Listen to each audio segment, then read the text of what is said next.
mots du début et après, je vais dire toutes les consignes de notre webinaire d'aujourd'hui. Merci. OK, je vais parler en anglais. Pardon. OK. So please choose French or English translation. I'd like to welcome all of you to this webinar today. We have a lot of Francophone people. I hope we have a few Anglophones as well. Today's webinar is about traditions of ALE in Benin in particular. So some of you are from Benin, and this should be of particular interest to you to know what are the different traditions that came at different periods in history in Benin and what is the perspective for the future.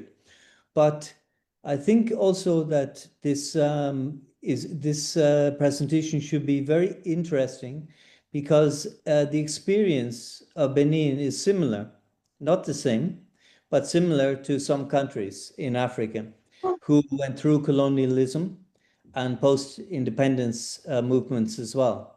So you may recognize some of the things in your own national history that happened in Benin.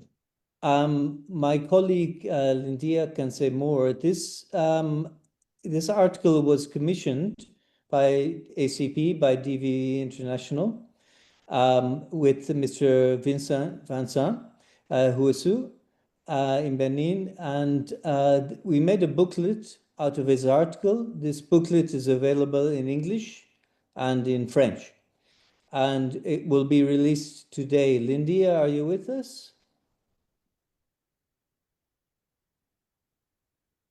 Lindia has vanished. Okay. This booklet, how will we release it? Hi, David. The booklet is published on the platform, and I will put the link in the meeting chat. Okay, fantastic. Thank you. So I just want to welcome you all to today's presentation. I don't want to say too much. From my side, from the African Continental Project side, I'd just like to say that too often, those of us who work in Africa, who are from Africa, look to Europe or America or Australia when we want expertise, so-called expertise. But there's a rich tradition of adult education in Africa. And Africa is a vast continent, as you know. So we want to really encourage people to look to their neighbors and look to what has happened in the past and what is happening in the present and the future, what will happen in Africa, and not always look elsewhere to Europe or whatever for so-called expertise. There's a lot of it right here on our doorstep. And I think as you'll see from the presentation of Benin, I think I don't want to say too much. I would rather Vincent presents, and let's discuss together afterwards. Okay, thank you very much. Thank you so much, David. Alors, je vais parler en français et je voudrais dire à nos participants que l'interprétation est disponible en anglais et en français. Donc, il suffit de cliquer sur l'icône en forme de globe pour choisir votre langue. À droite en bas, donc vous allez la trouver et vous pouvez choisir d'écouter soit en français, soit en anglais. Et puis, je tiens aussi à vous informer que ce webinaire est diffusé sur nos réseaux sociaux et il y a aussi des photos qui vont être prises. Donc, il est vraiment important de vous informer de ça. N'hésitez pas aussi à suivre le chat parce qu'il va y avoir des informations utiles et des liens qui vont être partagés. Et on souhaite aussi vous inciter à mettre des commentaires ou à lire les messages des autres participants sur le chat. Une dernière chose avant de commencer ce webinaire, je voudrais juste vous dire de garder votre micro désactivé si vous ne parlez pas. Comme ça, on arrive à écouter les intervenants. Et un tout petit dernier conseil aux intervenants, merci de parler lentement pour aider les interprètes à suivre. Voilà, merci beaucoup. Et je passe la parole à mon collègue Abdoulaye pour introduire le premier intervenant. Ok, merci Oumema, et je vais parler effectivement très lentement. Donc, bonjour aux chers participants. Le professionnel de l'éducation des adultes en Afrique de l'Ouest que nous accueillons aujourd'hui s'appelle Vincent Wessou. Il est détenteur de plusieurs diplômes. Un doctorat en didactique des langues et cultures, un master 2 en plurilinguisme et interculturalité, un master 1 en politique sectorielle et gestion des systèmes éducatifs, un diplôme d'études approfondies en linguistique, une maîtrise en linguistique. M. Vincent Wessou est un acteur de référence en matière d'éducation alternative au Bénin et dans la sous-région. Depuis 2017, il intervient sur le programme régional d'appui à la qualité de l'éducation en Afrique de l'Ouest, aussi bien sur le volet master en conception et gestion des innovations pédagogiques que sur le volet formation continue, respectivement porté par l'école normale supérieure et l'Institut de formation en alphabétisation et éducation non formelle de Niamey et République du Niger. Consultant international, il a entre autres réalisé la mission d'actualisation des curricula de l'alphabétisation et éducation non formelle et leur guide d'appropriation au Togo sur commande des DVV internationales. L'étude sur les alternatives éducatives dans les pays KICS Afrique 21 sur commande de la conférence des ministres de l'éducation des États et gouvernements de la francophonie. L'étude de base pour l'actualisation du curricula d'alphabétisation en vue du renforcement du lien entre l'alphabétisation et la formation professionnelle au Bénin sur commande des CIASONG ONG. Au titre des publications, M. Vincent Wessou, les publications dont il a fait orienter sur l'éducation des adultes, on peut citer entre autres l'apprentissage du calcul des langues béninoises, conditions préalables et mesures d'accompagnement, éducation formelle, éducation non formelle, une dichotomie en perte de pertinence, effet de l'alphabétisation sur la professionnalisation des artisans, approche passerelle professionnalisante pour une éducation alternative pour artisans.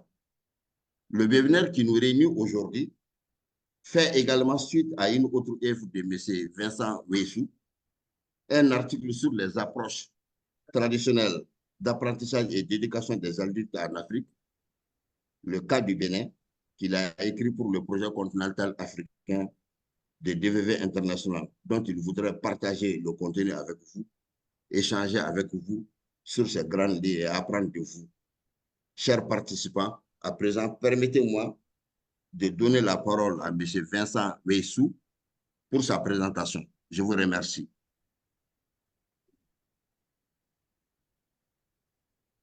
Bonjour, mesdames et messieurs.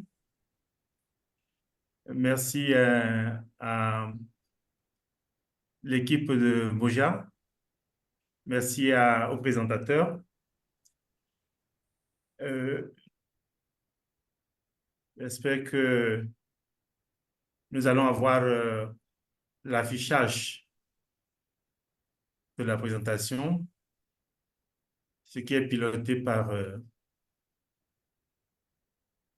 voilà.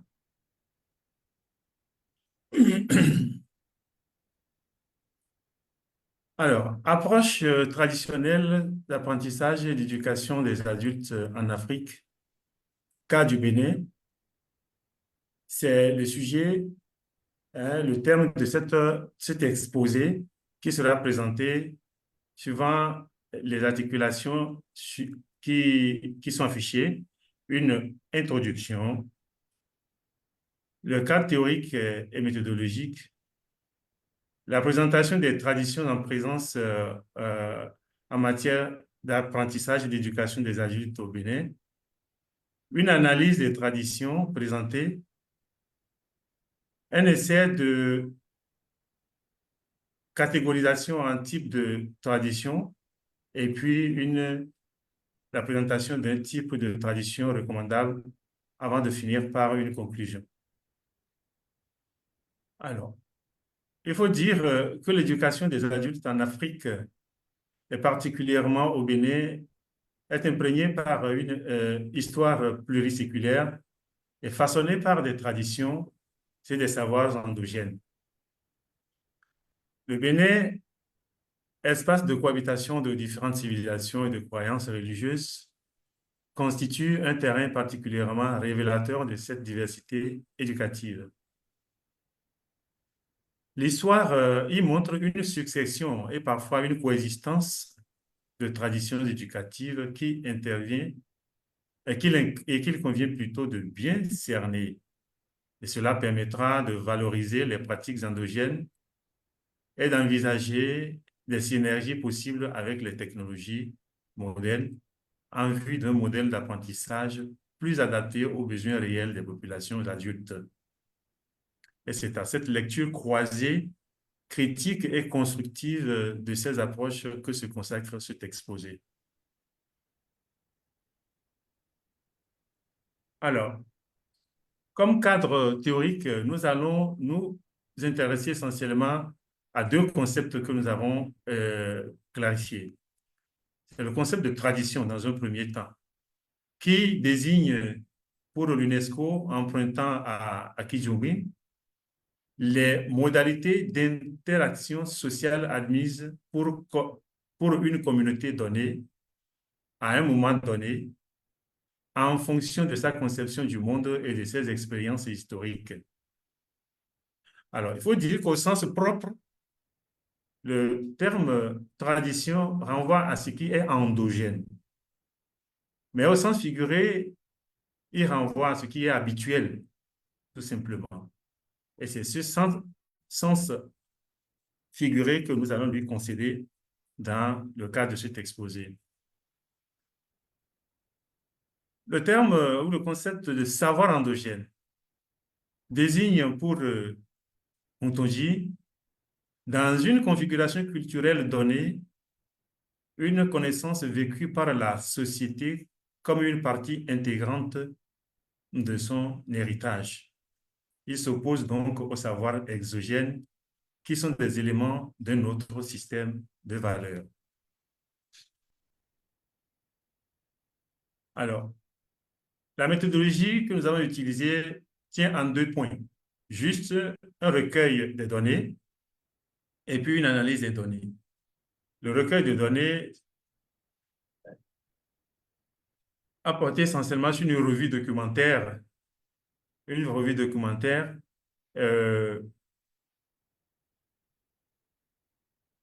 puis soutenue par un entretien sommaire. L'analyse que nous avons faite s'est référée au domaine de l'éducation purement, avec les angles historiques, didactiques et prospectifs.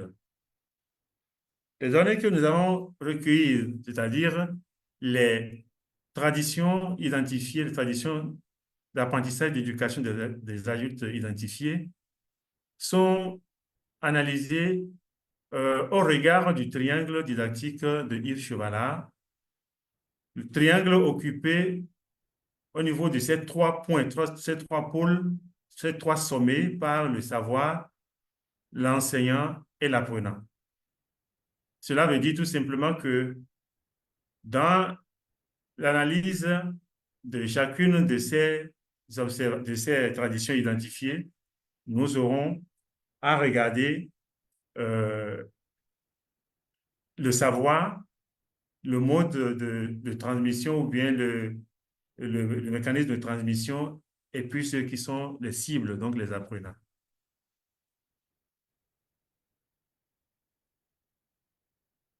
Oui, on peut passer.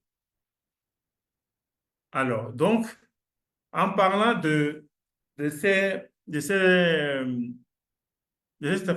tradition, leur identification a été faite en faisant une entrée par, c'est la diapo précédente. Donc, l'entrée a été faite par le contexte historique de leur émergence. Et ainsi, nous avons identifié est-ce que les diapos peuvent retourner en arrière, s'il vous plaît?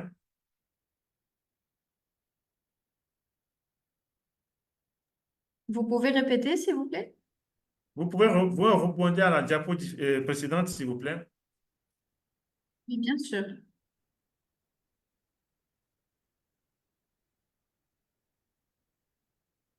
Voilà, c'est bon. Voilà.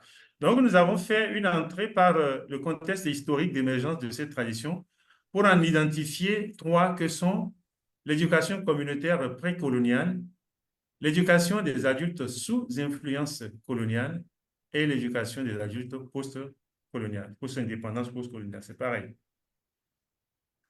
On va les présenter donc une à une, ces traditions, avant d'aboutir à une tradition émergente basée sur l'éthique. Diapo. Alors, la première, c'est l'éducation communautaire précoloniale. Elle regroupe les pratiques endogènes de transmission du savoir.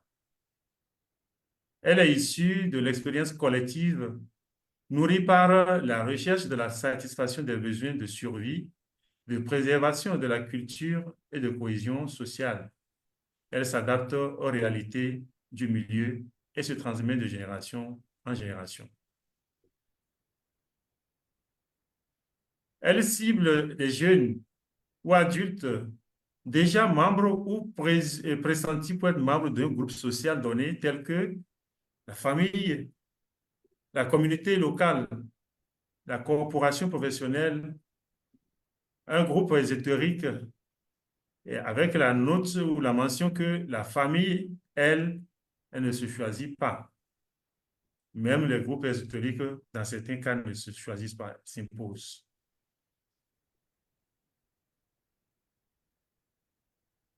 Alors, cette tradition d'éducation vise plutôt l'instauration d'une conscience spirituelle, la culture de la dignité, de la cohésion sociale, du respect des aînés, de la solidarité intergénérationnelle, la transmission des savoirs techniques et le développement d'une conscience écologique.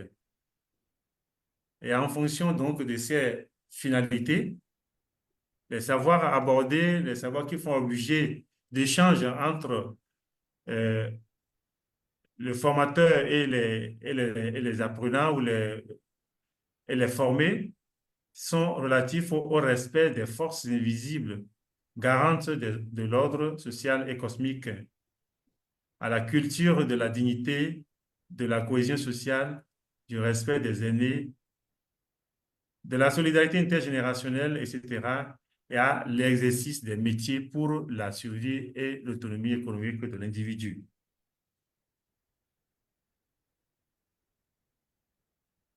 Oui, diapo.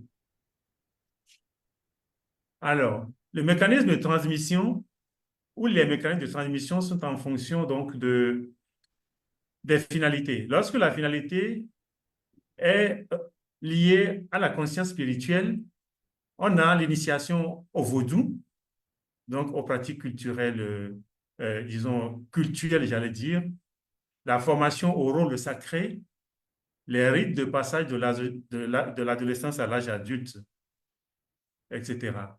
Lorsque la finalité est liée à la culture de la dignité, la cohésion sociale, on procède par l'apprentissage des rôles. Les rôles, selon les âges et les sexes, on procède également par la pratique des codes de politesse. Lorsque la finalité est liée au savoir technique, on procède par la formation aux métiers traditionnels, l'apprentissage par imitation, développement du sens de l'effort, etc. Et lorsque cette finalité est liée à la conscience écologique, on a plutôt la pratique des techniques de protection des forêts, l'enseignement sur les plantes médicinales, etc. Donc, en somme, pour l'éducation communautaire précoloniale, l'enseignement-apprentissage se fait par l'action, l'observation l'imitation, la participation ou le risque, le tout soutenu par la communication verbale interpersonnelle. Alors, on peut citer quelques succès, notamment la résistance au temps, qui est un élément favorisé par l'ancrage culturel à travers l'usage de références, de référentiels endogènes. Le sens de la pratique à travers la prépondérance de l'action ou de la manipulation dans les situations d'enseignement-apprentissage et l'apprentissage contextualisé à travers le développement de thématiques utiles au quotidien de l'apprenant. Il y a quand même quelques limites, notamment l'absence de plan de formation sur support écrit, l'absence de support ou de matériel de soutien ou d'accompagnement de l'activité d'enseignement-apprentissage, l'absence de système d'évaluation critériée, l'absence de certification formalisée. Là, nous avons une image qui nous rappelle ou qui indique ce que je peux considérer comme situation de classe. Okay? Dans ce contexte-là, les considérations de classe liées à une tradition ou aux traditions d'apprentissage d'éducation des adultes en période pré-coloniale. À présent, on va parler de l'éducation des adultes sous influence coloniale. Alors, ces origines remontent à la moitié du 19e siècle avec les expériences des missions catholiques et protestantes. Et cela se passait dans un contexte de l'administration coloniale française. Elle visait diverses catégories telles que les travailleurs agricoles, les ouvriers des chemins de fer, des plantations, du port, etc., les fonctionnaires auxiliaires et les catéchumènes ou les convertis. Bon, entendez, catéchumènes, ce sont les fidèles catholiques apprenants en situation d'apprentissage biblique. Les finalités. L'éducation des adultes sous influence coloniale visait entre autres l'évangélisation à travers la démocratisation de l'accès aux Saintes Écritures, la formation d'une élite subalterne capable de servir l'administration coloniale, la formation de la main-d'œuvre pour servir l'économie coloniale. Et ainsi, en lien avec ces finalités, les savoir-faire et diapo, s'il vous plaît, qui sont abordés, sont en lien avec les connaissances instrumentales, c'est-à-dire la lecture, l'écriture, le calcul écrit, la morale chrétienne, les compétences en communication en langue française, les savoirs et savoir-faire liés aux activités des entreprises coloniales, etc. Le mécanisme de transmission, ça passe par l'organisation des cours du soir, de la catéchèse, des camps de formation, de la formation sur le tas, donc dans les ateliers, sur les chantiers, dans les fermes, etc. On peut noter également quelques succès et quelques limites. Par rapport au succès, il faut noter l'introduction de l'écriture alphabétique qui était une nouveauté et la formation d'une élite. Comme limite, il faut noter la dévalorisation des savoirs endogènes, le caractère autoritaire du style d'apprentissage. Là, nous avons également ici une photo qui rappelle une situation de classe, qui rappelle cette tradition d'éducation ou d'apprentissage des adultes. À présent, nous allons parler de l'éducation des adultes post-coloniale, qui a émergé dans un contexte marqué par l'impulsion au plan international d'une dynamique en faveur de l'alphabétisation fonctionnelle en langue nationale. Et cela rappelle la conférence de Téhéran en 1965. Alors, l'État dahoméen, souverain à l'époque, a pris en charge l'éducation populaire avec un objectif d'éducation de masse. Et ainsi, l'éducation des adultes marquée par l'alphabétisation devient un levier de développement national. Cette éducation visait les jeunes, chez les adultes analphabètes, notamment ceux du monde rural, les jeunes déscolarisés ou non scolarisés, mais surtout les femmes qui souvent sont marginalisées dans le système scolaire classique. Les finalités d'abord. Les finalités elles sont la réduction de l'analphabétisme, le renforcement de la participation citoyenne, l'autonomisation des populations, la promotion du genre et le développement des compétences techniques au service du développement local. En fonction donc, au regard donc de ces finalités, les savoirs abordés étaient orientés vers les connaissances instrumentales, c'est-à-dire lecture, écriture, calcul, écrit, appliquées à des contextes pratiques. Les connaissances de vie courante, par exemple, liées à la santé, l'hygiène, etc. Les compétences techniques et les pratiques, les compétences techniques et pratiques dans les domaines de l'agriculture, de l'artisanat, et j'en passe. Les mécanismes de transmission. À ce niveau, il faut mettre l'accent, il faut souligner l'organisation de campagnes d'alphabétisation suivant diverses méthodes et approches telles que la méthode mixte de Paulo Freire, la méthode Tintua, connue au Bénin sous l'appellation de nouvelle méthode, la pédagogie du texte, la méthode de réflexe, l'approche passerelle, etc. Il faut noter que ces méthodes ou approches sont sensibles aux principes andragogiques. Il y a quelques limites, quelques succès qu'il faut noter, quelques limites aussi. Les succès, c'est l'augmentation du taux d'alphabétisation.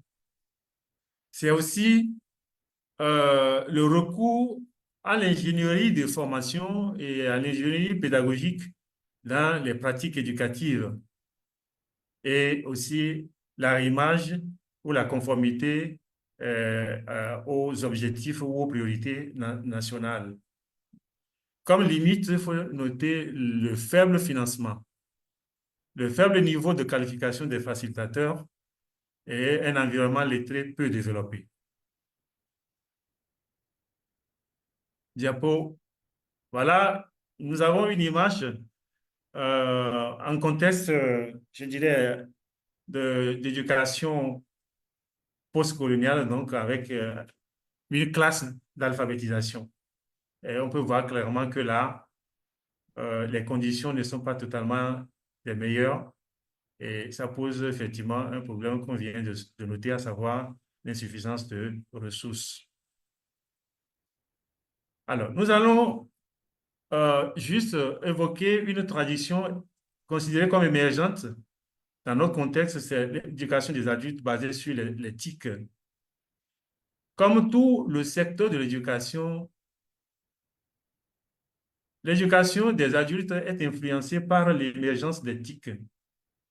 Et toutes les traditions d'ailleurs sous-mentionnées ou sus-mentionnées plutôt sont progressivement touchées à travers des programmes radiophoniques et audiovisuels, les réseaux sociaux, etc. Ainsi, lorsqu'on prend la tradition de type précolonial, elle s'en sert elle s'en sert pour aborder des thématiques diverses telles que l'hygiène, le vivre ensemble et autres. Et lorsqu'on prend la tradition coloniale ou sous influence coloniale, elle s'en sert pour l'enseignement biblique ou coranique. Et le type de tradition d'éducation des adultes post-indépendance s'en servent dans les centres d'alphabétisation ou de formation par apprentissage. Diapo. Donc, actuellement au Bénin, il y a une perspective en cours pour mettre ensemble, pour mettre en synergie, créer une synergie entre l'alphabétisation, la formation professionnelle, les technologies de l'information et de la communication. C'est porté par le ministère en charge de l'alphabétisation.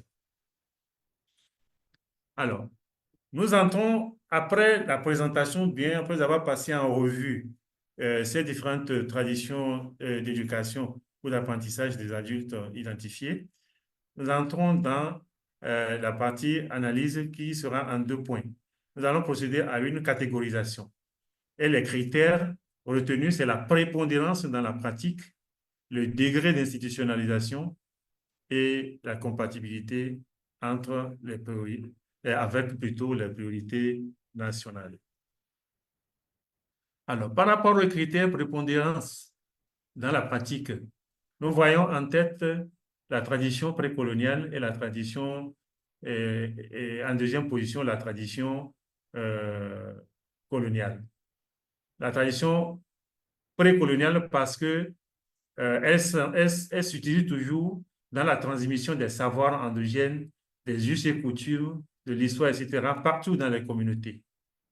Et en deuxième position, on a parlé effectivement de la tradition coloniale parce que elle s'utilise encore et son expansion se fait à la cadence de la multiplication des églises et des mosquées sur le territoire national.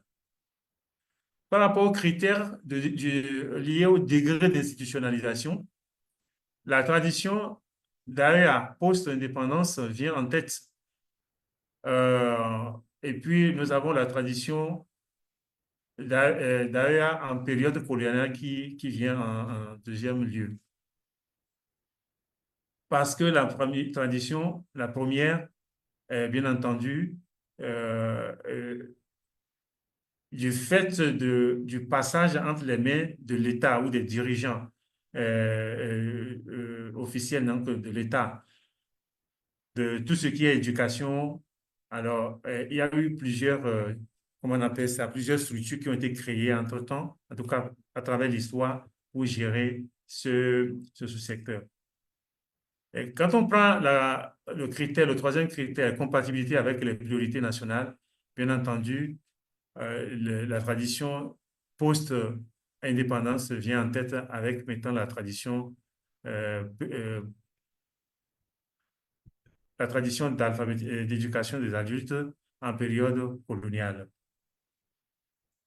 Alors, cela donne lieu à un récapitulatif qui se trouve dans le tableau qui suit.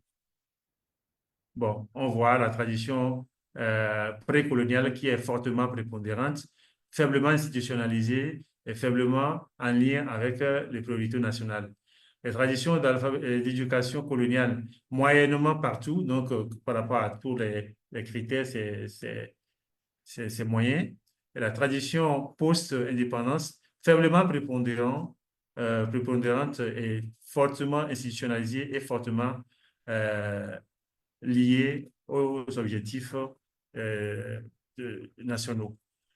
Maintenant, la tradition émergente basée sur l'éthique, faiblement prépondérante, mais moyennement institutionnalisée et fortement en lien avec les priorités nationales.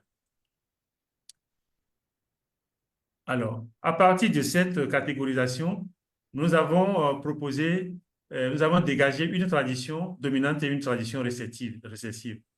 En lien avec ce qui vient d'être dit, bien entendu, nous avons comme tradition dominante actuellement la tradition d'apprentissage d'éducation des adultes post-indépendance et comme tradition récessive, c'est la tradition précoloniale.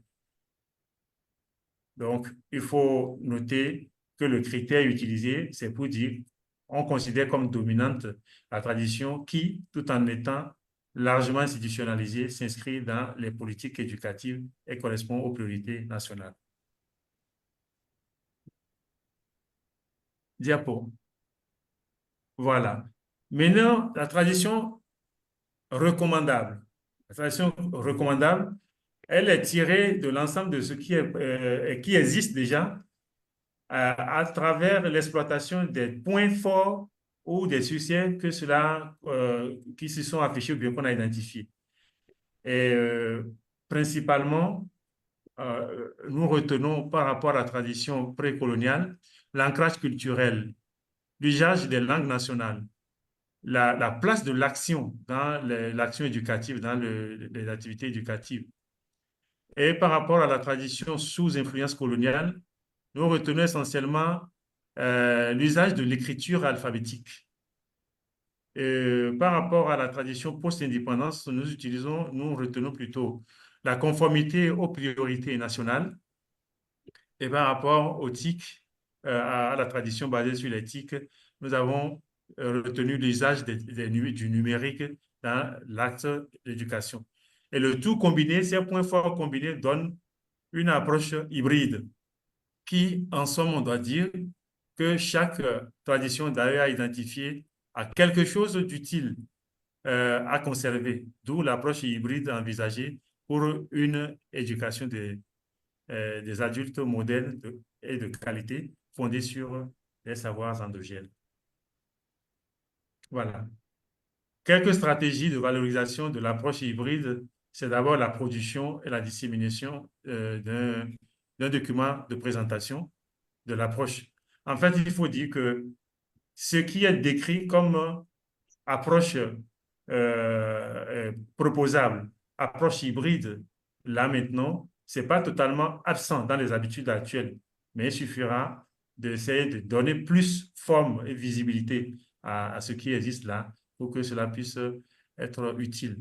Il faut passer à l'étape d'expérimentation. Une fois on a donné forme à tout ceci et procéder à une campagne pour rendre davantage plus visible cette approche hybride. Diapo. OK. Il y a une attention, en tout cas une autre attention, qui est que dans cette dynamique-là, en regardant vers l'avenir, il faudrait prêter attention à tout ce qui pourrait se dresser devant nous comme obstacle, notamment lié à l'européocentrisme et à la conception BTP de l'éducation. En conclusion, il faut dire que l'examen des traditions d'apprentissage et d'éducation des adultes au Bénin met en lumière la richesse, la diversité et l'évolution des pratiques éducatives au fil du temps. Qu'elles soient précoloniales, coloniales ou post-indépendance, chacune de ces traditions présente des atouts et des limites qui méritent d'être reconnues et révélées et réévaluées plutôt à l'aune des défis contemporains. L'approche hybride proposée dans cet exposé est fondée sur la complémentarité ou la combinaison entre les savoirs endogènes, dispositifs institutionnels et apports des technologies.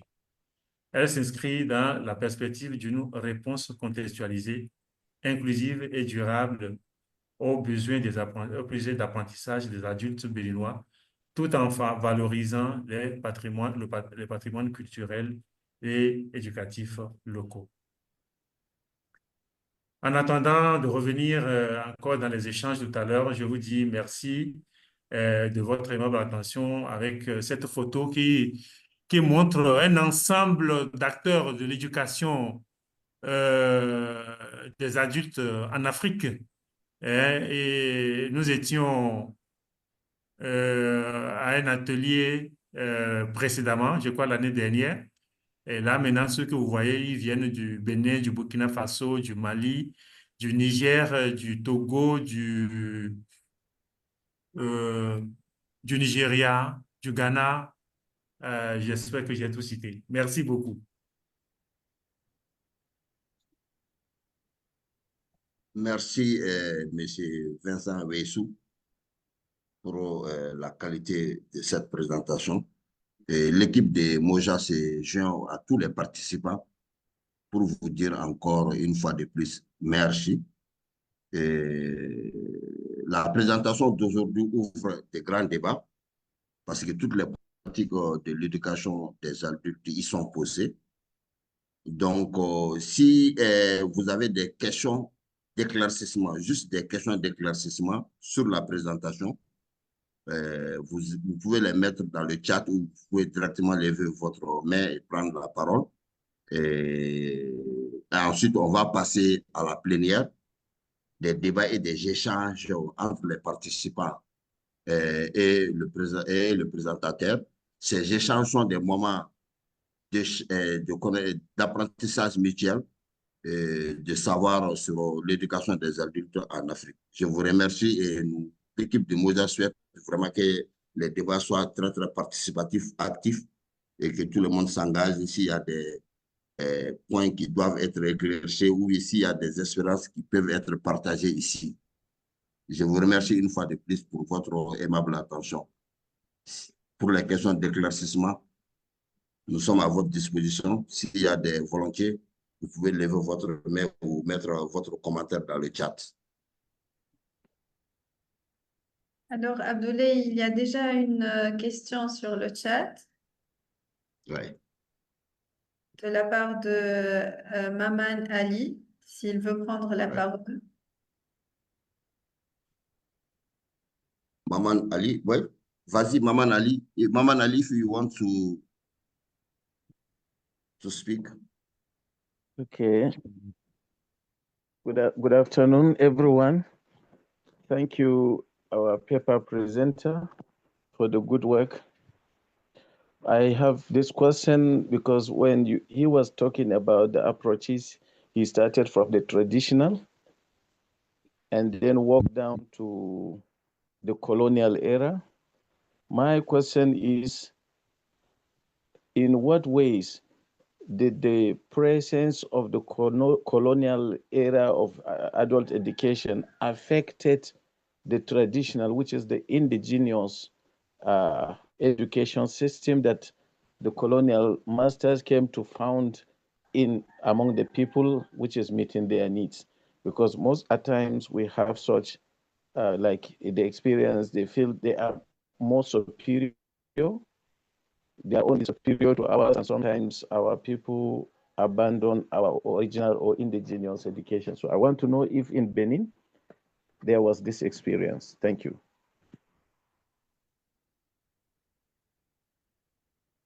Monsieur Vincent, vous avez compris ce que Mahaman a dit?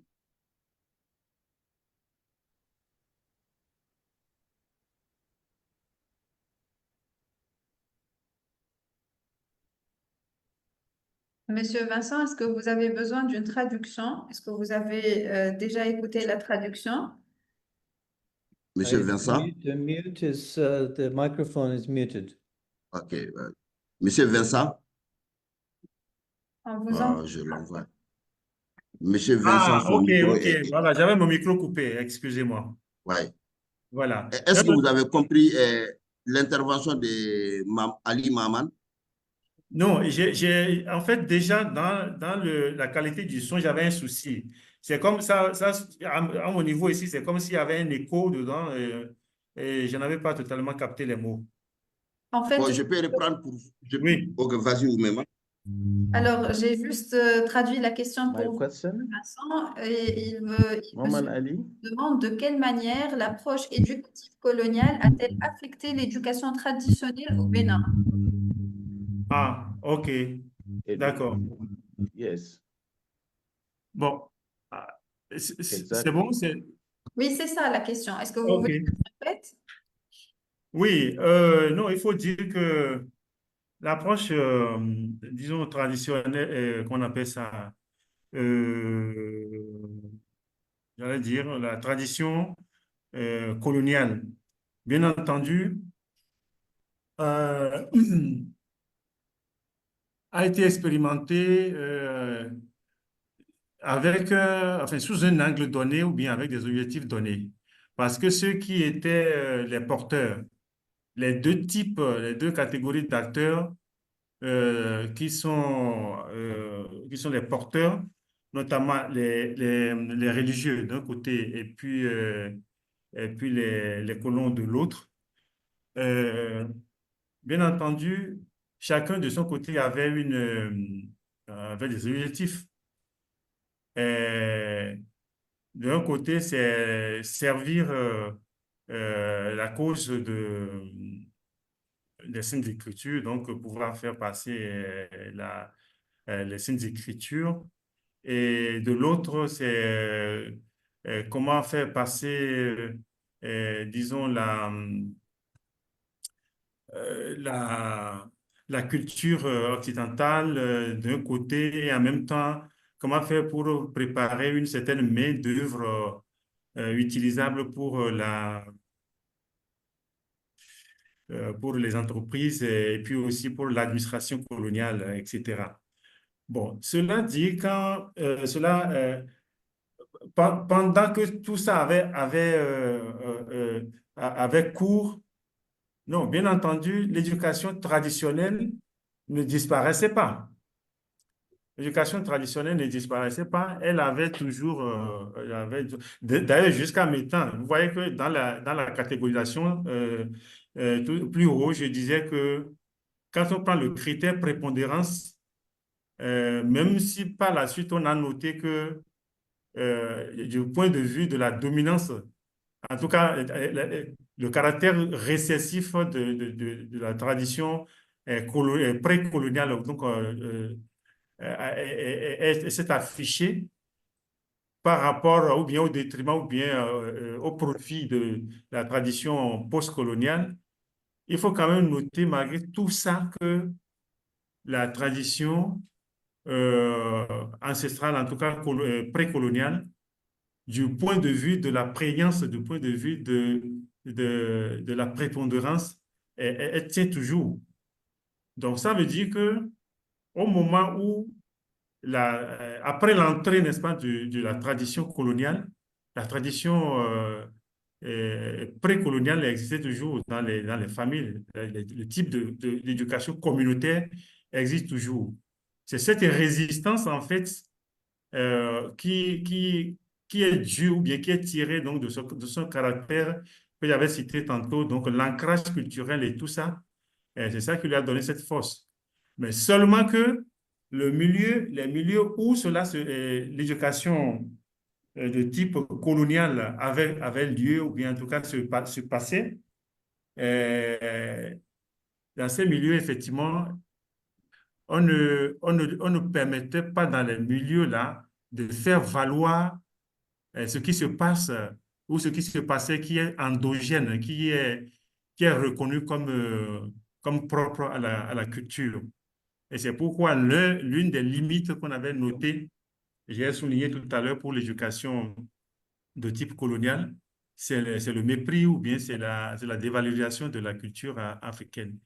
Mais cela n'a pas empêché cette tradition d'exister toujours et de résister jusqu'à l'heure où nous parlons.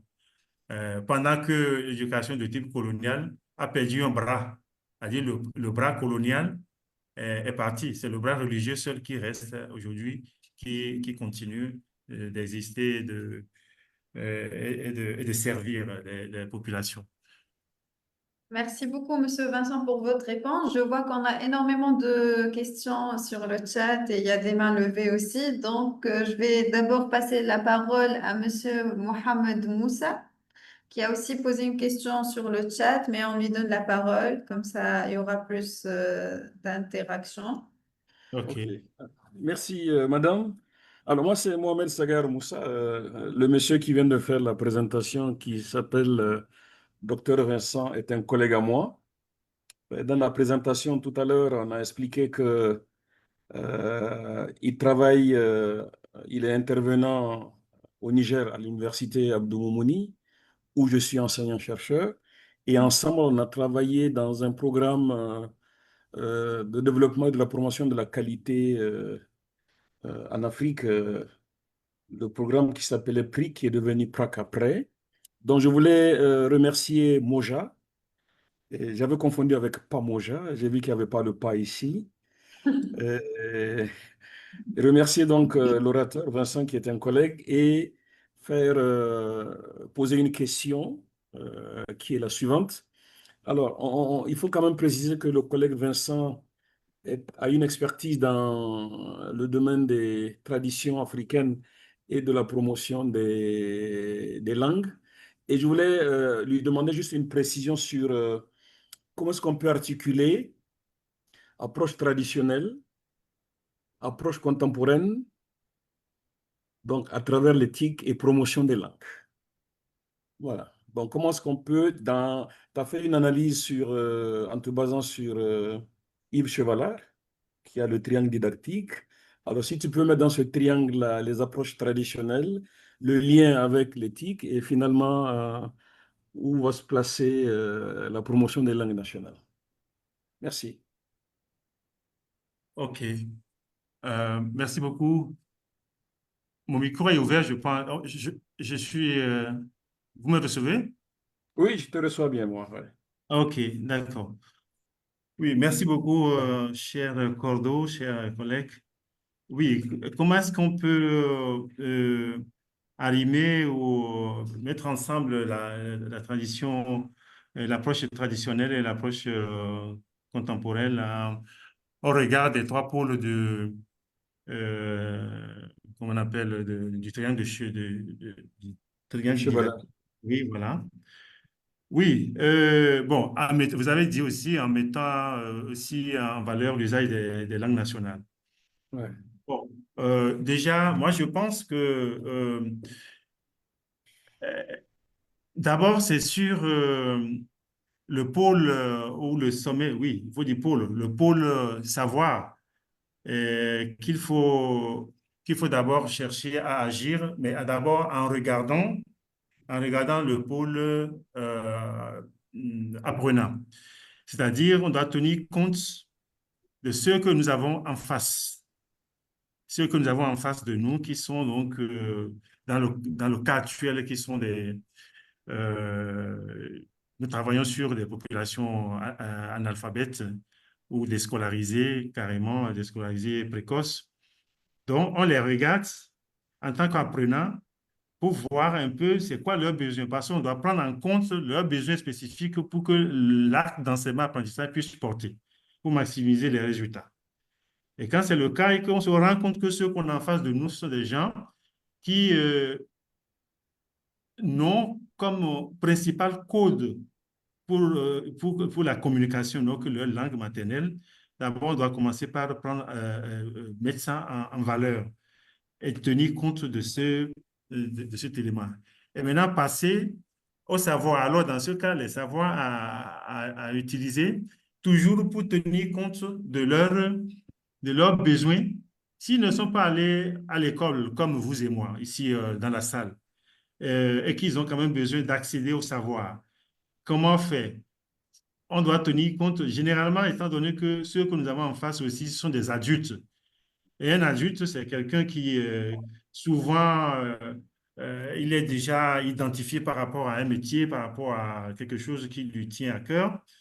Donc, autre préoccupation à prendre par rapport, ou bien autre spécificité à prendre en compte par rapport à l'apprenant, donc à l'apprenant, c'est donc ce qui constitue sa préoccupation actuelle et qui est souvent orienté vers son activité, son métier.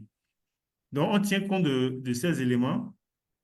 Et puis, dans le comment travailler sur ce savoir, ou bien, oui, les savoirs puisés, n'est-ce pas, de ce paquet, comment travailler sur ça pour que l'acte puisse porter du fruit. C'est là où l'éthique, en tout cas, qui sont une des marques, n'est-ce pas, une des marques ou bien une des caractéristiques de la tradition actuelle, la tradition d'éducation actuelle. Donc, voir comment est-ce que l'éthique peut vraiment intervenir pour jouer véritablement le rôle de transmission. Et du coup, on doit faire en sorte que le travail puisse effectivement partir de l'identification de ces besoins ou ces spécificités de l'apprenant et également tout ce qui tourne autour de lui comme contexte, en tout cas élément de contexte qui ne passe pas sans la langue qui est la sienne. On doit considérer que si on ne le fait pas, on risque de bien monter des programmes, de bien identifier les contenus, mais à l'arrivée, on n'aura pas le résultat. Parce que nous sommes, après tout, en matière d'enseignement-apprentissage, c'est une situation d'apprentissage, c'est une, comment on appelle ça, une situation de communication. Et les différents facteurs de la communication, on les connaît.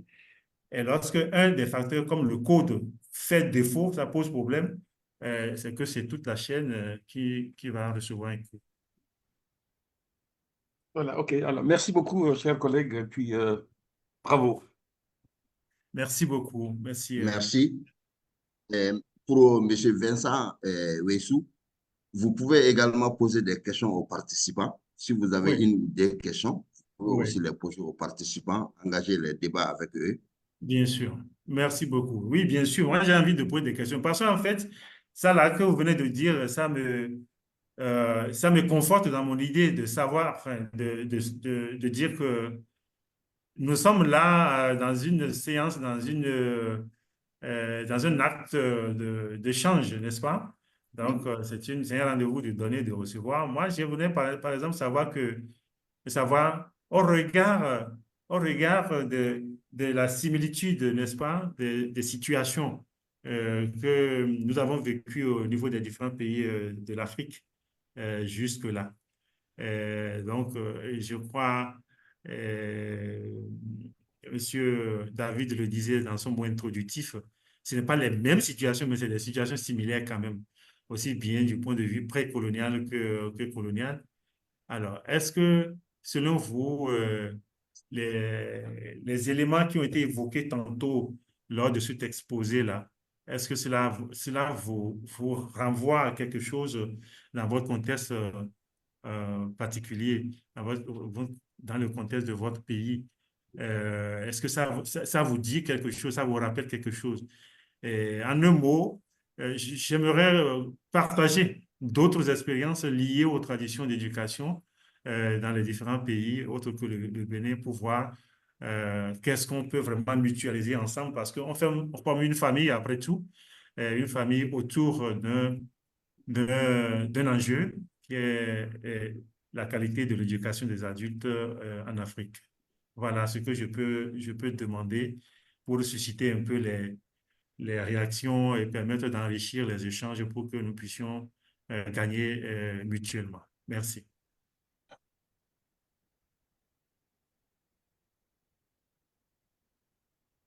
Chers participants, vous pouvez réagir à la question de M. Vincent. Et si vous Je avez peux, s'il vous d'autres plaît? questions, Je peux réagir à sa question? s'il vous plaît, allez-y. OK. Alors, je reviens. Alors, il y a que je veux parler rapidement des similitudes qu'il pourrait y avoir avec les pratiques béninoises des traditions de l'approche culturelle. Nous sommes dans ce qu'on appelle un continent qui a vécu cette période de colonisation et post-colonisation, mais certaines traditions sont restées et qui ont été influencées par ce qu'on appelle voilà, le déplacement, l'exode. Alors moi, personnellement, là où je suis, j'ai été enseigné du CI au CEM de part des Béninois. Les Béninois ont la tradition d'être des enseignants du primaire très, très experts. Et donc, on a compris deux choses qui peuvent être des similitudes. La première chose, c'est ce qu'on appelle les rites initiatiques. Pour passer d'un âge à l'autre, d'un niveau de développement de l'humain à l'autre. Donc, c'est des rites initiatiques qui sont dévoués dans certaines traditions dans nos pays, à la fois au Bénin et au Niger. Et donc, cet élément de rite initiatique est très important. Deuxième point qu'il ne faut pas oublier, c'est que les traditions africaines, en général, celles du Niger en particulier et celles même du Bénin, sont ancrées dans ce qu'on pourrait appeler le respect de ce qu'on appelle les sages, la vie communautaire. Tout se décide et tout se fait dans la société, pour la société et par la société. Voilà. Donc, voilà quelques propos que je peux rajouter au docteur Vincent. Merci beaucoup. Merci infiniment. Merci beaucoup. En fait, je voulais juste préciser. Oui, vous avez levé la main. Oui, alors il nous reste environ 30 minutes pour cet échange. Donc, pour que nous vous pouvez rester clair et précis dans vos interventions, c'est-à-dire questions et réponses. D'accord. Les mains levées, je vais passer la parole à la personne suivante et c'est Madame Fatoumata. Et puis, Ok, c'est bonjour. Monsieur I. Alors, bonjour. Bonjour. Bonjour. Bonjour, madame. Merci beaucoup, Monsieur Vincent, pour ce partage d'expérience. Je suis Fatoumata Dabo, secrétaire exécutive de Pamouja Guinée. Et nous voudrons vraiment dire, comme vous l'avez dit, que l'Afrique subsaharienne, presque, nous avons les mêmes problèmes et les mêmes réalités. En voyant la description sur les étapes de l'éducation d'alphabétisation communautaire jusqu'au niveau post-colonial, vous savez déjà en Guinée, depuis après l'indépendance, le régime du président Feu Sékou Touré, c'était l'apprentissage en langue. C'est vrai que nous, on n'a pas connu cette période, mais aujourd'hui, nous avons salué cette période parce que tous ceux qui sont issus de cette formation en langue sont mieux outillés en matière traditionnelle et en matière même industrielle. Parce que quand vous voyez leur façon de raisonner, ils dépassent nous qui sommes dans la révolution industrielle numéro 4. Et aujourd'hui, nous avons vu la Guinée avec cette nouvelle constitution-ci, elle est votée le 21 septembre. Il y a des intangibilités qui sont dedans, mais surtout que le texte sera traduit en langue, c'est l'article 5 même, qui sera enseigné dans tous les niveaux de l'éducation, du système éducatif. Et l'État même, selon l'observation, il constate aujourd'hui le message passé en langue. C'est vrai qu'on parle que le taux d'analphabétisme est très élevé en Guinée, mais on a constaté que si on fait passer le message en langue, ça amène la cohésion et la paix dans le pays. Et aujourd'hui, vous allez voir, après le journal parler de la Guinée, il y a une émission qui passe en langue et qui amène à expliquer ce que le gouvernement est en train de faire aujourd'hui. Et vous voyez qu'ils ont frappé l'esprit de la population sur ça parce qu'avant, tout ce qui se passait, ça se disait en français. Et ça a amené beaucoup d'interrogations avec les communautés. Même les radios, tout est aujourd'hui renouvelé. Vous allez voir, toutes les informations se passent en langue. Et même en Guinée, il y a beaucoup de pays qui sont avec ELA. Ils ont vu quand c'est vrai, l'évaluation n'est pas encore effectuée, mais quand vous voyez les comparaisons qu'ils sont en train de faire, les enfants qui commencent avec la langue nationale, ça amène beaucoup de résultats que ceux qui commencent directement avec la langue française. Et l'alphabétisation, c'est vrai, l'État a du mal. Ils aiment changer le nom d'alphabétisation en dire que l'autonomisation des femmes, et nous, on leur dit souvent, il ne faut pas être complexé d'utiliser les mots comme il le faut. Le jeu de mots, là, ne peut pas apporter. Mais moi, je dirais que votre expérience que vous venez de nous partager, la Guinée est dans la logique, mais ils utilisent d'autres contextes en le contextualisant. Et déjà, nous, on apprend encore chaque jour avec vous, mais c'est de vous dire que les étapes, la Guinée était en avancée. Après la mort du Sékou Touré, que le président qui est venu, on a ramené la langue française, mais aujourd'hui, on a vu que si on veut améliorer notre façon de faire, il faut vraiment qu'on utilise nos langues, l'alphabétisation à tous les niveaux. Parce que moi, quand je tiens, et nous ont ramené, quand on tient des séminaires ou des rencontres, ils nous demandent en tant que répondant de l'alphabétisation société civile de m'exprimer en langue. Moi-même, je leur dis, si je dois m'exprimer en ma langue, j'ai des difficultés, je deviens directement analphabète. Mais oui, ma propre langue, parce que je mélange toujours le français quand je suis en train de m'exprimer. De ce fait, c'est des avancées que nous sommes en train de faire aujourd'hui en Guinée pour qu'on s'approprie de nos langues nationales pour améliorer l'alphabétisation de nos propres enfants. Merci vraiment, M. Vincent, pour ce partage. Je voulais juste parler des expériences de la Guinée parce que si la constitution est validée, ça sera après l'indépendance, après la mort de Sékou Touré, que les langues deviennent aujourd'hui une priorité. Même c'est dit dans l'Assemblée, même si tu ne parles pas la langue maintenant française, tu t'exprimes très bien en langue. Ça a commencé quand même avec, au niveau communautaire, les présidents des délégations ou, comme on le dit, les maires. Aujourd'hui, ce n'est pas forcément que tu dois parler le français. Si tu penses que tu es influent dans la langue nationale, on te demande vraiment d'être candidat. Aujourd'hui, nous serons fiers si le vote passe à 50% à cause de la langue et à cause de la gratuité de l'éducation aussi, qui revient à 17 ans. C'est une obligation. Merci beaucoup. C'est ce que je voudrais partager avec la nouveauté de la Guinée aujourd'hui. Merci. Est-ce qu'on peut passer à la personne suivante, donc Monsieur Yves?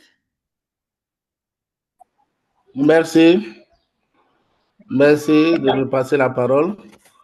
Je voudrais rapidement féliciter l'orateur pour sa présentation et dire que en tant qu'enseignant, je fais quelques articles sur une thématique similaire et donc je réfléchis sur cette question. C'est pourquoi j'avais tout à l'heure dans le chat dit que j'allais faire une contribution et faire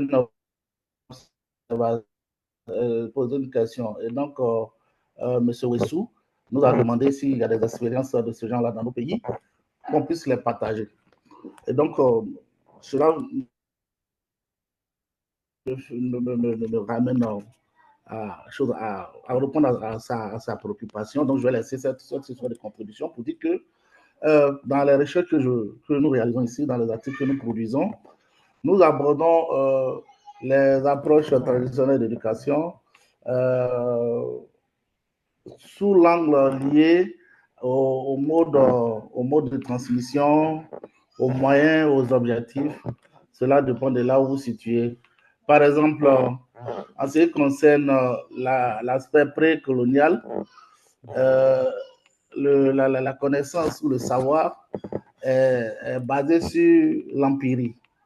Et donc, c'est la connaissance empirique qui permet aux sages de pouvoir transmettre le savoir. Et à partir de là, se déclenchent des mécanismes religieux et autres. Et en ce qui concerne la période coloniale, ici en Côte d'Ivoire, à partir de 1960, c'est la période des yéyés, un peu, les formations ici, c'était des formations pour permettre aux femmes des commis, des fonctionnaires, de se comporter comme des blancs dans les salons, manger à table, la fourchette à droite, la cuillère à gauche, etc. Et donc, les formations au niveau du ministère de la Femme, c'était de la protection de l'enfant, c'était ça, la puériculture, l'art floral, etc., etc. Et un peu plus loin, j'ai sauté la période coloniale, mais je vais revenir à ça. Et aujourd'hui, nous sommes à l'ère des TIC, où effectivement, il a raison, l'outil de transmission du savoir et la finalité du savoir se fondent sur le smartphone, le téléphone portable, les TIC, avec tout ce qu'il y a comme application. Et donc, au niveau aussi précolonial, au niveau colonial, dans l'objectif de pouvoir évangéliser sous l'ère du prosélytisme religieux, les religieux missionnaires catholiques et protestants qui venaient avec la Bible, avec les versets et autres, comme moyen d'évangélisation, et par là, ils profitaient pour pouvoir implanter les églises, coloniser les indigènes et leur demander de mettre fin à leurs pratiques traditionnelles. De l'autre côté, l'administration coloniale aussi, avec ces pratiques. essayer de travailler sur ce point-là. Donc, on a fait des articles un peu sur ça, mais ce qui vient enrichir un peu, ce qui vient apporter de l'eau à notre moulin, c'est les mécanismes bien décrits par le collègue. Et ça, je suis vraiment séduit par ça. C'est bien fait. Maintenant, on pourra travailler ensemble sur ces aspects-là, puisque aujourd'hui, les défis sont importants, les défis sont énormes, et donc la réflexion se poursuit. C'est mon pied à terre dans la structure. Et je voudrais aussi vous demander, docteur, de l'expérience que vous avez, et puis aussi, l'espace béninois est un espace d'alphabétisation. Est-ce que vous ne pouvez pas nous dire si vous en avez souvenance ou connaissance, une pratique, une approche traditionnelle, une pratique traditionnelle d'éducation qui est utilisée aujourd'hui dans l'éducation non formelle pour permettre aux gens de pouvoir apprendre vite? Ou bien est-ce que les pratiques traditionnelles d'éducation apportent quelque chose, pour me résumer, à la formation aujourd'hui de nos apprenants dans les centres d'alphabétisation, en peut-être s'adaptant ou en prenant quelques éléments pour pouvoir adapter aux réalités de maintenant. S'il y a des exemples, vraiment, ça serait aussi intéressant qu'on puisse regarder par là. Merci de m'écouter. Et puis, je vous redonne le micro. Merci beaucoup. On aimerait faire un peu vite parce qu'on aimerait donner la parole à chacun d'entre vous. Donc, je donne la parole à Monsieur Vincent pour qu'il puisse répondre à votre question. Et après, nous avons deux questions de la part de Madame Maé. Donc, je vais les lire après ça. Monsieur Vincent, si vous pouvez répondre à la question de Monsieur Yves. D'accord. OK. Merci beaucoup, merci, chers collègues. J'ai noté plutôt beaucoup de contributions de la part de M. Yves. Je suis aussi, tout autant que lui, content d'avoir participé ou contribué à une œuvre qui est en phase, véritablement en phase avec les actions entreprises dans la sous-région ou en tout cas au niveau d'autres sphères de savoir ou de recherche.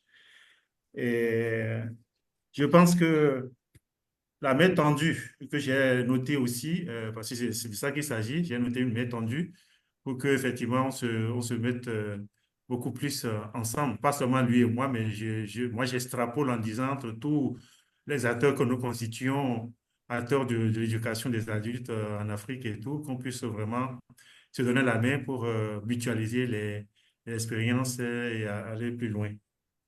Donc, pour ça aussi, je lui dis merci. Et la dernière chose que j'ai notée, c'est la question par laquelle il a terminé son intervention, où il demandait, si j'ai bien noté, si j'ai connaissance d'une pratique tirée de l'éducation traditionnelle ou des approches traditionnelles qu'on utilise dans notre contexte ici en matière d'alphabétisation qu'on pourrait, qu'on pourrait évoquer. Bon, il faut dire que en matière d'alphabétisation, d'abord, comme je l'ai mentionné plus haut, les programmes d'alphabétisation sont tirés, n'est-ce pas, en tout cas, relèvent de la tradition post-coloniale d'éducation ou d'apprentissage des adultes. Et là, l'une des caractéristiques, comme je l'avais souligné également, c'est l'entrée en jeu de l'ingénierie de formation et de l'ingénierie l'ingénierie pédagogique. Du coup, les choses sont un peu plus formalisées, déjà à la base. Formalisées, donc documents écrits, contenu identifié à l'avance, des choses comme ça, même parfois des quotas horaires qui sont définis et tout. Donc, plus ou moins, ça, c'est une des caractéristiques de la tradition postcoloniale. Mais seulement pour en venir à ce que mon collègue Yves a demandé, c'est qu'en situation d'apprentissage, donc là, lors donc, de l'animation, c'est là où ce que on essaie d'apporter dans le style d'apprentissage ou d'enseignement-apprentissage, on essaie de mettre l'accent quand même sur les pratiques traditionnelles. Mais pas suffisamment encore. C'est pas suffisant. Lorsqu'on on essaye, par exemple, tout simplement, hein, on essaie de dire, ah, OK, il faut respecter les adultes. Tout à l'heure, le collègue Sagaya, Mohamed Moussa, est intervenu, a mis l'accent sur ce côté-là. L'apprentissage des langues, pardon, l'apprentissage basé sur le côté, comment j'allais dire, ancré dans le respect des aînés, etc. Mais Docteur Wissou, par exemple, il y a une pratique traditionnelle, Oui. les tisserands. Oui. Les tisserands. Il va, Ouais. et puis, voilà. Bon, ça, Oui. est-ce que ça ne peut pas aider à faire la pré-alpha? Mhm. La pré-alpha, oui. Peut-être les traits horizontaux. Bon, je ne sais pas. C'est genre de pratique. Ou bien la wallée, bon, il y a certaines choses, il y a certaines façons de. Voilà, un peu ces gens-là, si ça existe. Comme les tisserands, ou bien pour ceux qui tricotent le coton, ou les fils de coton. Ces genres de choses-là, ces petites technologies, connaissances, ces petites pratiques traditionnelles-là. Oui. Bon, j'essayais de venir à cela. Un peu, j'y vais tout droit pour dire que, par exemple, en situation d'enseignement-apprentissage, pour ceux qui sont en première année, ceux qui sont vraiment les débutants, là, bon, on essaye de faire usage, n'est-ce pas, ou de se référer à ces genres de pratiques ou bien de faits ou d'objets existants dans le milieu, dans la culture, pour pouvoir procéder à l'enseignement de l'écriture, etc. Ou par exemple, pour former une lettre, on se retrouve dans un environnement professionnel, on prend un objet précis, un outil précis de ce milieu professionnel pour dire, bon, OK, telle lettre, par exemple, pour le faire, il faut fonctionner de telle façon, ou bien, finalement, quand on a fini d'écrire la lettre, il faut que en face de la lettre déjà mentionnée, que ça rappelle tel objet ou bien tel geste. Oui, on essaie de mettre tout ça là en cohérence pour avancer. Oui, ça existe. Donc, je voulais juste précéder ce détail-là par un autre élément qui est en fait le respect des aînés. Il faut faire en sorte que dans les échanges, qu'on considère celui qui est apprenant en face de nous, pas apprenant cru, mais apprenant adulte, en fait, et avec la nécessité de lui accorder le respect dû pour que le résultat escompté soit atteint. Donc, ça c'est un élément que je voulais souligner avant de venir à ces exemples qu'on tire du monde professionnel, du monde, la vie quotidienne, n'est-ce pas, des uns et des autres. Merci. Nous avons 2 questions de la part de Madame Maé. Donc, j'ai déjà noté ces questions, mais si elle veut bien prendre la parole, ça serait super. Oui, merci beaucoup. Merci beaucoup, Monsieur Vincent, pour cette présentation. C'était vraiment extrêmement clair et bien structuré, compréhensible. Et donc, j'ai juste une question de clarification au niveau je pense, des risques de l'approche hybride. Vous avez mentionné l'eurocentrisme et l'approche du BTP, ou si j'ai bien noté, c'était un peu rapide à la fin. Donc, je voulais juste demander si vous pouvez expliquer celle-ci. Que je n'ai pas très bien compris. Et après, je me suis demandé, vous avez mentionné pour la phase post-coloniale qu'il y avait l'évolution de l'alpha fonctionnel. Pourtant, on observe beaucoup de l'alpha classique aujourd'hui. Donc, comment faire pour parvenir à une alphabétisation plus fonctionnelle aujourd'hui? Et dans ce contexte, je me suis demandé en général les approches plus adaptées à la manière comment les adultes apprennent, tout ce qui est l'andragogie, comment vous la placez dans l'histoire? Comment elle a évolué? Quelle approche était le plus andragogue en guillemets? Merci beaucoup. OK, merci. Peut-être je vais tenter de commencer par le deuxième point. Bon, l'approche, c'est vrai, j'ai dit, quand j'ai cité quelques approches d'enseignement-apprentissage en contexte post-indépendance, donc post-colonial, j'ai fait une petite conclusion à la fin, effectivement, une petite mention pour dire qu'ils sont beaucoup plus sensibles à l'approche, comment j'allais dire, au principe andragogique, en fait. Je l'avais souligné. Oui. Mais en fait, quand vous voyez, enfin, ça cachait derrière un regard sur l'éducation en période coloniale, où un peu le style est un peu plus dirigiste, un peu plus vertical. Vous voyez? Et dans le texte complet, j'ai même fait un petit commentaire en disant qu'il ne pouvait pas en être autrement. Quand on sait que les deux principaux acteurs de cette tradition d'éducation, notamment les religieux d'un côté, et puis le colonisateur de l'autre, ont un but précis. Ils ne veulent pas, ça dit que ils ne veulent pas négocier. Ils ne sont pas prêts à négocier quoi que ce soit. On veut montrer, on veut amener l'apprenant adulte, par exemple, à se convertir et à découvrir les règles les comportements, la morale chrétienne et tout et tout. Ce n'est pas négociable. Pour eux, c'est pas, donc, il n'y a pas vraiment de place à cette négociation. Pareil pour le colonisateur qui veut tourner le regard ou bien la pensée, n'est-ce pas, de celui qui est en face. C'est une force de reformatage.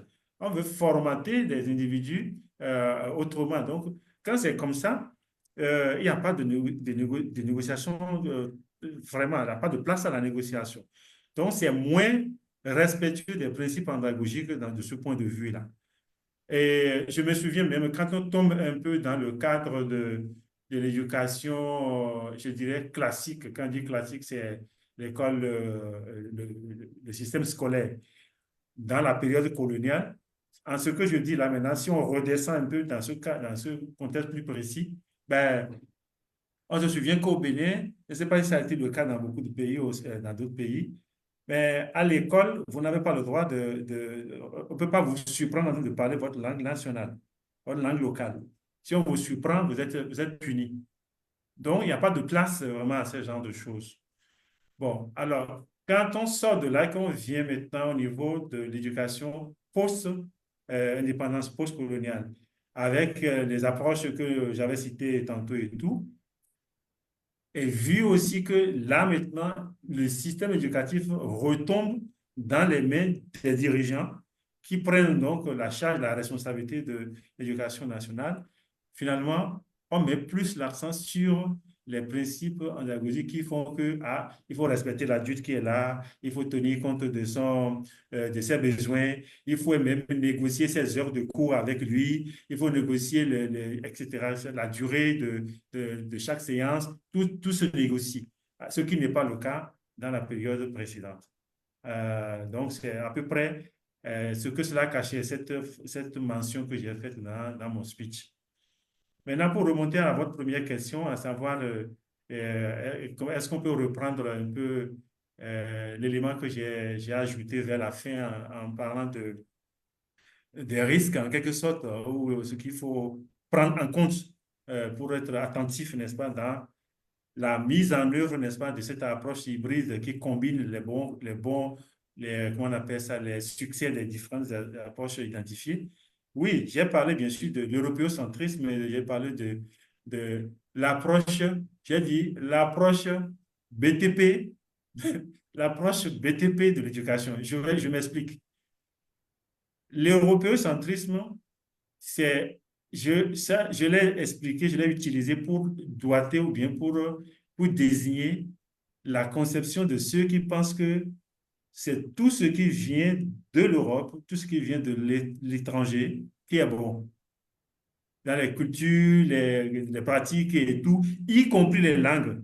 Et c'est dans ce contexte-là que parmi nous, même comment on appelle ça, les cadres, les hauts cadres, il y en a plein, même pas seulement des hauts cadres, mais des gens qui ont des parcelles importantes d'autorité en matière d'éducation. Ils vont penser que les langues nationales, les langues africaines ne sont pas capables, ne sont pas prêtes pour véhiculer le savoir, ne sont pas capables pour véhiculer le savoir moderne. Ce qui est faux. Toutes les langues existent pour servir à communiquer. Et si ce n'est pas parce que les autres ont eu de l'avance sur nous, en travaillant plus vite et mieux leur langue pour pouvoir leur conférer cette capacité de communication, de véhicule dans la sphère scientifique, que nous, on va dire, bon, une fois que c'est bon là-bas, chez nous, c'est mauvais. Donc, ça, c'est par rapport à ça que le terme européocentrisme, je l'ai utilisé. L'approche BTP, j'ai dit plutôt la conception BTP de l'éducation. Oui, j'ai utilisé ce concept-là pour désigner ceux qui pensent que lorsqu'on investit en éducation, il faut immédiatement avoir les résultats, il faut avoir comment on appelle ça, il faut avoir l'impact le lendemain. Comme c'est le cas, par exemple, que lorsqu'on construit des routes, on construit des bâtiments, on construit des trucs, tout de suite, lorsque vous investissez, vous injectez, vous mettez l'argent, immédiatement, le bâtiment, vous le voyez devant vous et c'est bon. Les routes sont bonnes, vous circulez, tout le monde va applaudir. L'éducation, ce n'est pas comme ça. Malheureusement, dans le rang des acteurs que nous avons, surtout ce qui fait mal, c'est quand c'est dans le rang des acteurs qui sont à la tête des structures, qui sont dans des sphères où il faut décider. Vous arrivez à des séances comment on appelle ça, d'arbitrage budgétaire, et puis vous allez voir qu'on va mépriser complètement ce qui est éducation, mais pas l'éducation de façon générale, mais l'éducation des adultes. Mais quand c'est comme ça, c'est grave. C'est avoir une conception BTP de l'éducation, ce qui n'est pas bon. Merci.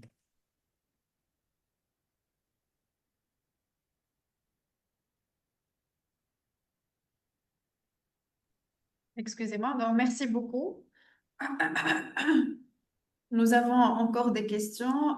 J'ai noté toutes les questions, mais malheureusement, il faut qu'on passe à la présentation de Mouja. Donc, nous allons maintenant clôturer cette plénière.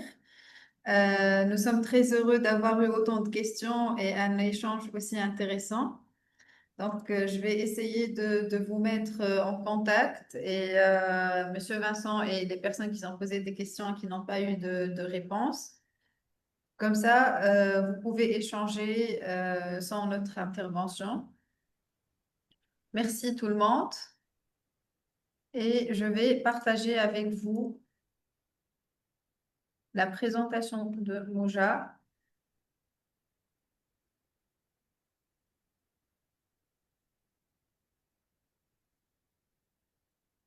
Est-ce que vous voyez l'écran?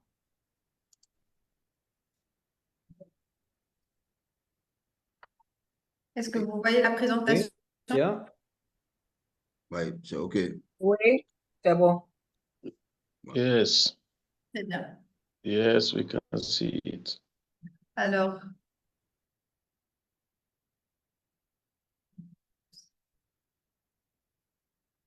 super. Donc, Moja, c'est une plateforme en ligne pour les praticiens de l'éducation des adultes dans le secteur public, le secteur privé, la société civile, le milieu universitaire en Afrique. C'est un lieu de création de liens et d'échanges entre toute la population du continent. Donc, il y a plusieurs avantages de faire partie de cette communauté et c'est d'avoir accès à des informations sur l'apprentissage et l'éducation des adultes.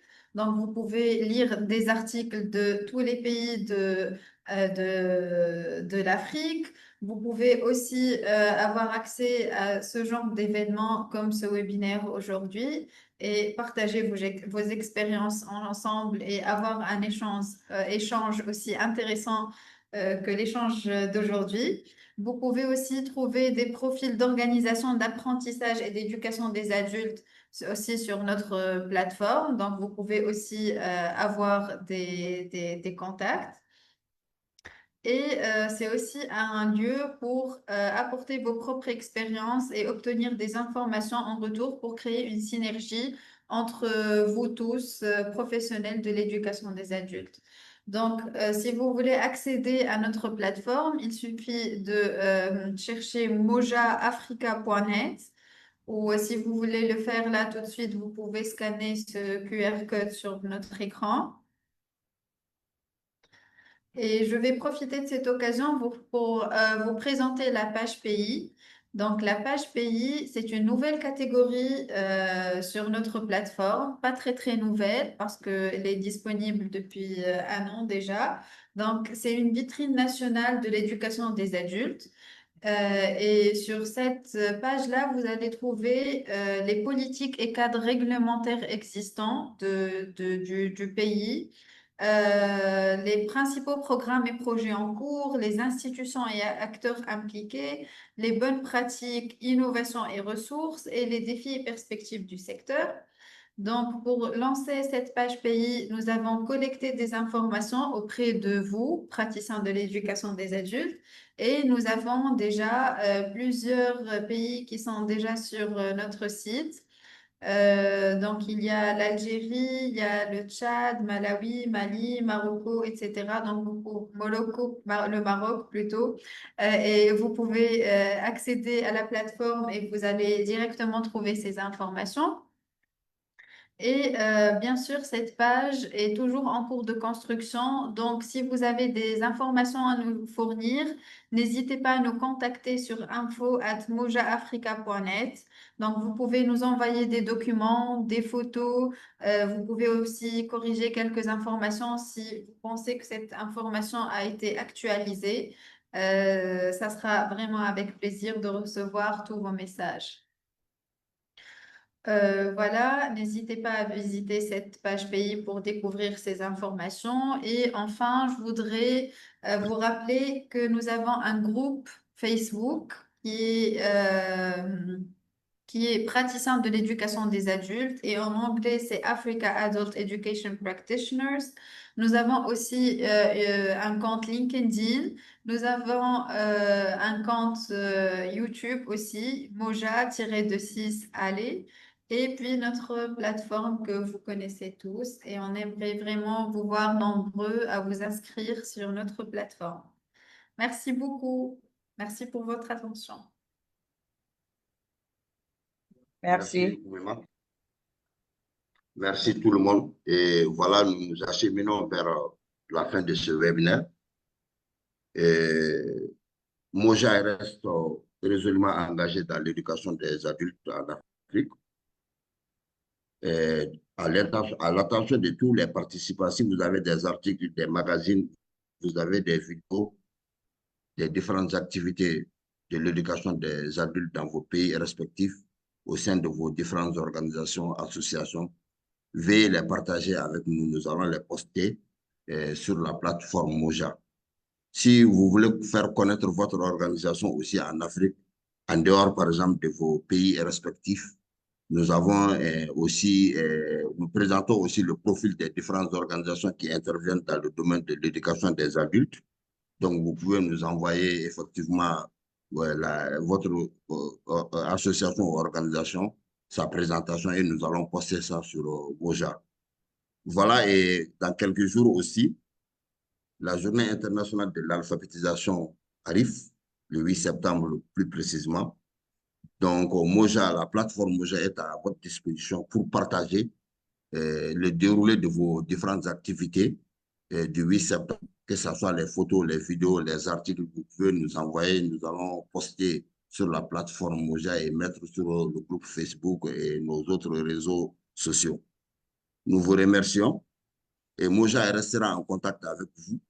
Après ce webinaire, nous allons entrer en contact avec chacun de vous. Et nous osons espérer aussi que vous resterez en contact avec Moja et que nous sommes tous engagés résolument pour l'éducation des adultes en Afrique.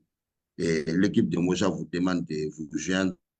L'équipe de Moja se joint à vous, les participants, pour remercier encore une dernière fois M. Vincent Ouessou pour la qualité de la présentation et tout ce que nous avons appris. Je vous remercie et très bonne journée. Et notre chef de projet, M. David, s'il a un mot à ajouter. No, I don't have really anything to say. Thank you very much, Abdoulaye. Thank you to Vincent for presenting a very thought-provoking thing today. You got the links in the chat to the booklets. The booklets in English and French are available on the Moja website. So please do download a copy for free. And thank you once again to everybody for participating today. Thank you.